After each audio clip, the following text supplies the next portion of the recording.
Welcome to Limerick Insider on Limerick.ie, the monthly video news service updating you on the events happening in Limerick City and County. In this episode, we take a look at some exciting tourist spots in Limerick and the recent Africa Day celebrations.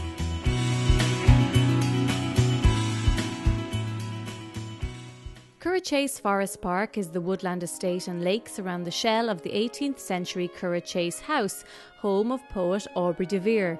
It is now open as a state forest and park. COILLTE is currently involved in restoring native woodlands to important sites in the park. There are 313 hectares of mixed woodland and 8 kilometres of multi-purpose way-marked trails. They vary from the multi-access trails suitable for wheelchair users and family walkers to the longer Curragh and Gleniska trails suitable for those looking for more demanding walking and cycling. There are also 2 children's playgrounds, picnic and barbecue facilities and a caravan and camping park. The most notable feature about the estate is the house here behind me. It's connected up with the de Vere family and they had lived here for many generations. The most notable descendant of the de Veres was Sir Aubrey de Vere. He was a renowned 19th century poet. It was acquired by the state back in 1957 and became a forest park in 1970. So we've 8 kilometres of walking trails, so there's 4 different options. You have the Lake Trail, which is a multi-access trail, the Arboretum Trail, which goes out the side of the house here and takes in many specimen trees. And then you have 2 trails, the Curragh and the Gleniska Trail, which go back into the forest and into the woodlands. And there's also a permanent orienteering course. So you can actually download the maps and there's question books as well that can be downloaded from COILLTE so that makes it an ideal kind of family destination. Lough Gur is one of Ireland's archaeological and historical gems.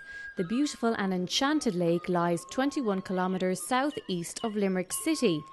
The surrounding area is a fairyland of stone circles, ancient habitation sites, megalith tombs, crannogs and castles. Lough Gur tells the story of the pre-Celtic settlers who first came to the area over 5,500 years ago. There is now a core team of approximately 10 trained guides who can show you the most historical sites in the area and who will pass on their knowledge to you in a friendly and informative manner. A wide variety of tours are available, from general group tours held from mid-June to mid-August to more personalised tours depending on your own requirements. Your guided tour begins with a trip through the countryside, passing by Ballinety, Roxtown Castle and Herbertstown. Take time to wander through the visitor centre with our many wonderful exhibits. Depart and move towards Grange to stop and see the Giant's Grave and the famous Grange Stone Circle. The Frank McCourt Museum gives visitors a heightened awareness of the achievements of Frank McCourt, who grew up in abject poverty. The museum tells his story in line with the Pulitzer Prize-winning book Angela's Ashes. At the entrance, the visitor passes a bronze bust on a plinth of the late author. Inside, the museum showcases a classroom of the 1930s and the McCourt home, as described in Angela's Ashes. A collection of memorabilia is seen in display cases. Items such as school books of the period and old photos have all been donated by former pupils of Leamy's School.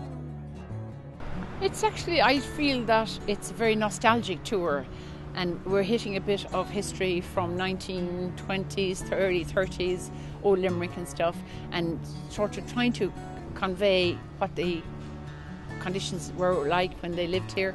Well, they're feeling of that they're going back now to read the book again and watch the movie again, and some of them have read it years ago and will actually want to buy the book here again. And I felt that they were very genuine about meeting Billy. I mean, a school friend of Billy who's mentioned in the book quite a lot, and I think that was a highlight of their trip, to meet actually a school friend.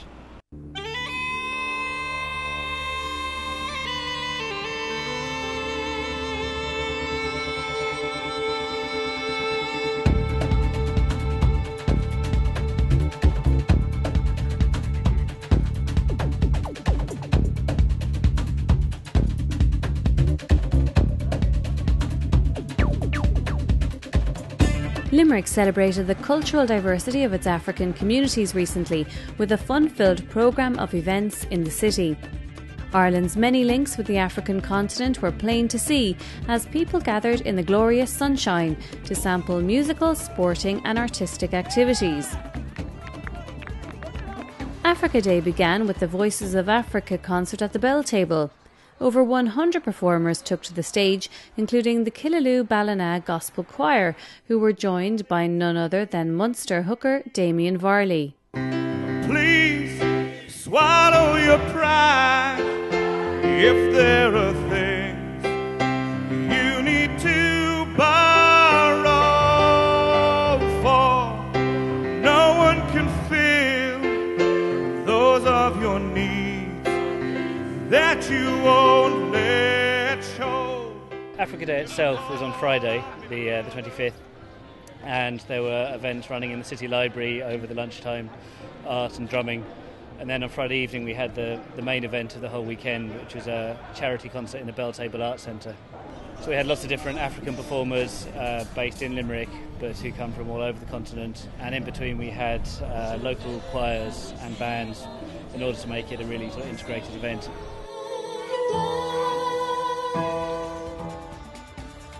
Limerick Sports Fest attracted multicultural teams to Crescent College Comprehensive, where a varied programme of sporting events were in full swing.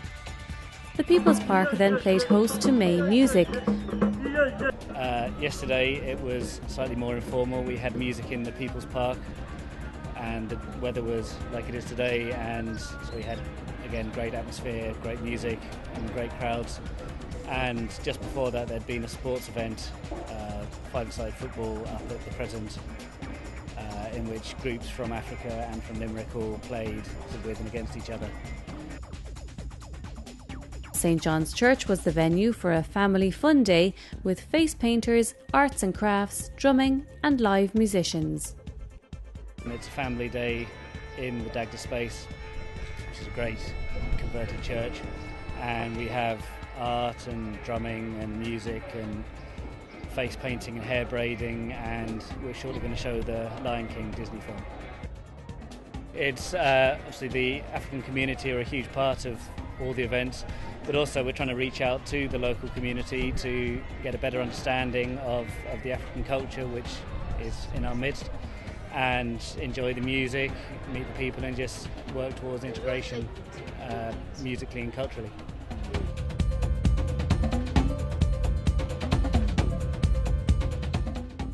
If you would like more information, please check out www.limerick.ie.